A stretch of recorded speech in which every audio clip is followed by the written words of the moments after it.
যারা ব্লগ বানান বা ভিডিও বানান বা যে কোনো ধরনের কন্টেন্ট ক্রিয়েশন করেন, তাদের উদ্দেশ্যে বলি, আপনাদের লাইফে দেখবেন এমন কিছু আত্মীয় স্বজন আছে যারা আপনার ব্লগ কন্টেন্ট প্রত্যেক দিন প্রত্যেকটা ভিডিও ফলো করে, দেখে, এবং সেই ভিডিওর মধ্যে তাদের চোখে পড়ে না কোন জিনিসটা জানেন? আপনি যখন কাজ করছেন, পরিশ্রম করছেন ব্লগে বা ভিডিওতে, আপনার পরিশ্রমগুলো তাদের চোখে পড়ে না।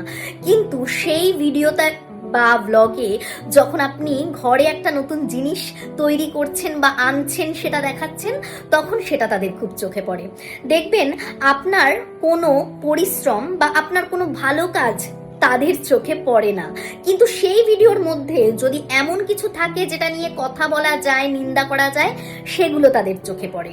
অর্থাৎ আপনার সম্পর্কে যেটাই আপনাকে ভালো বলতে হবে, সেগুলো কিন্তু সেই ভিডিওতে বা ব্লগে তারা দেখতে পায় না। তারা তখন চোখ বন্ধ থাকে, এক প্রকার অন্ধ হয়ে থাকে। কিন্তু যে ভিডিওর মধ্যে দিয়ে তারা কিছু সুবিধার জিনিস দেখতে পায় বা যেখান থেকে তারা কোনো সুবিধা করতে পারবে, সেরম কিছু দেখতে পায়, বা যেটা দেখলে তাদের হিংসে হবে, সেরম কিছু দেখতে পায়, সেইগুলো তাদের খুব বেশি করে চোখে পড়ে।